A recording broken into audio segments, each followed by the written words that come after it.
नमस्कार जय Jagannath welcome to my YouTube channel tribal education Odia. आम पूर्व क्लास रे पढ़ी नाउन क्या कहते नाउन को केमी चिन्हवा। आज पढ़ा टाइप्स ऑफ नाउन। आज कौन पढ़ा टाइप्स ऑफ नाउन। नाउन केते प्रकार एवं कौन कौन नाउन केते प्रकार कौन कौन नाउन केते प्रकार ना नाउन हो 4 टाइप्स। देयर आर मोस्टली आम जाने 4 टाइप्स कि आम पढ़ला बेले पढ़ुचे 5 टाइप्स। तो there are 4 types of noun. There are 4 types of noun. Noun 4 प्रकार केते प्रकार ना 4 प्रकार बुझीगला। 4 प्रकार कौन कौन ना फास्ट आमर रहिबो प्रॉपर नाउन। कौन होची प्रॉपर नाउन। प्रॉपर नाउन कहिले नामवाचक विशेष्य। कौन ना नामवाचक विशेष्य। नामवाचक विशेष्य कहले कौन बुझ ना जी सब नेम को बुझाऊँ जी सब क्या बुझे ना नेम को बुझे बुझेगा। जमती कि आमर राम हरि गोपाल ये सब रोचे ये सब जेहेतु राम हरि आमर गोटे गोटे मंदिर टेम्पुल ना जमती आम कहवा सन टेम्पुल ये सब हूँ गोटे गोटे प्रॉपर नाउन। जेहेतु टेम्पुल ना को बुझाऊँ से यहाँ प्रॉपर नाउन। देखिबा कॉमन नाउन। कौन देखिबा कॉमन नाउन। कॉमन नाउन होची जातिवाचक विशेष्य। कौन रहा ना जातिवाचक विशेष। जातिवाचक विशेष कहले कौन बुझे ना कौन एक प्रकार जाति को बुझे समूह को बुझे समूह जाति को बुझे जाति समूह को ना जाति समूह कहले कौन बुझ ना जमती आम कहले कुकुर कुकुर गोटे प्रकार जाति मनीष गोटे प्रकार जाति। तो ये सब रोचे जातिवाचक बुझ कौन से गोटे जाति को बुझे जमती कुकुर गोटे प्रकार जाति को बुझेगा कुकुर गोटे जाति मनीष गोटे जाति हाथी गोटे जाति साप गोटे जाति सी सब गोटे गोटे जाति बिलंग्स करती। ओभरअली समस्त होती पशु किंतु देखा गले कौन से गोटे गोटे जाति कुकुर विभिन्न रंग बेरंगर थे किंतु विभिन्न प्रकार कुकुर ना थी किंतु ओभरअली से समस्त कौन ना कुकुर से कुकुर हूँ गोटे जाति कुकुर बा डग।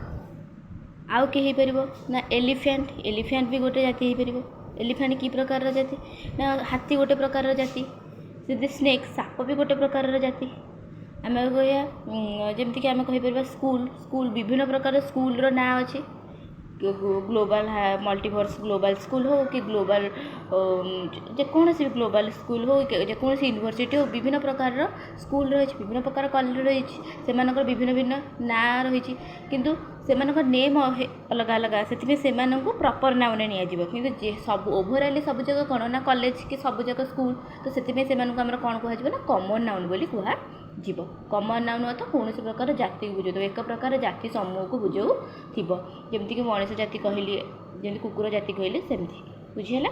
तापर नेक्स्ट आम देखा थर्ड रे देखा कौन ना थर्ड रे देखा आमर कलेक्टिव नाउन। कौन देखा कलेक्टिव नाउन।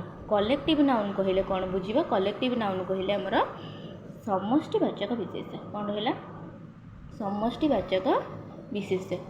समष्टिवाचक विशेष कहले एकाठी जो जमी गोटे चाबी रिंग रे बहुत गुड़े चाबी रोचे ताले चाबी पेंथा आम कहूँ इंग्लीश में कहूँ bunch of keys. Bunch of keys माने चाबी पेंथा ताले ये चाबी पेंथा हूँ आमर कौन ना बंच बंच हूँ आमर कौन ये ना बंच हूँ आमर ये कलेक्टिव नाउन। कौन हो कलेक्टिव नाउन। सेमती ग्रुप ऑफ पीपुल आम कहीपर ग्रुप ऑफ पीपुल ये लोक मानू नहीं गोटे ग्रुप कराई ग्रुप ये हूँ कौन ना गोटे समष्टि केते गुड़े लोक को लेकिन गोटे ग्रुप करा ग्रुप भी बहुत गुड़े संख्या समूह को लेकिन हूँ गोटे प्रकार समष्टि को लेकिन हूँ ग्रुप भी ये कौन ना आम कलेक्टिव नाउन बुझीगला। तापर नेक्स्ट आम पढ़ा कौन ना फोर्थ आम लास्ट को रहा अब्स्ट्रैक्ट नाउन। कौन रहा अब्स्ट्रैक्ट नाउन। अब्स्ट्रैक्ट नाउन कहले कौन बुझ अब्स्ट्रैक्ट नाउन कहले गुणवाचक विशेष। कौन रोचे गुणवाचक विशेष।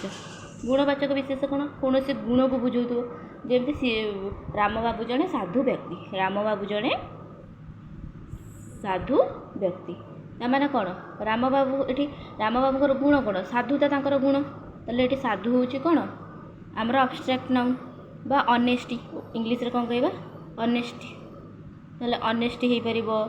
तापर खराब गुण ସେ ଜଣେ ଖରାପ ବ୍ୟକ୍ତି, ତାହେଲେ ଖରାପ ଗୋଟେ ତାଙ୍କର ଗୁଣକୁ ବୁଝାଉଛି, ତାହେଲେ ବ୍ୟାଡ଼୍ ହ୍ୟାବିଟ୍ ଇଏ ବି ଗୋଟେ ନାଉନ୍ ହେଇପାରିବ। ବୁଝିଗଲା? ତ ଆଜି ଆମେ କଭର୍ କଲେ କ'ଣ ନା କେତେ ପ୍ରକାର ନାଉନ୍ କ'ଣ କ'ଣ କାହାକୁ କେମିତି କୁହାଯାଏ। ଯଦି ଆପଣଙ୍କୁ ଏ ଭିଡ଼ିଓଟି ଭଲ ଲାଗିଥାଏ ଲାଇକ୍ ସେୟାର ସବସ୍କ୍ରାଇବ୍ କରିବେ। ରଖୁଛି, ଧନ୍ୟବାଦ।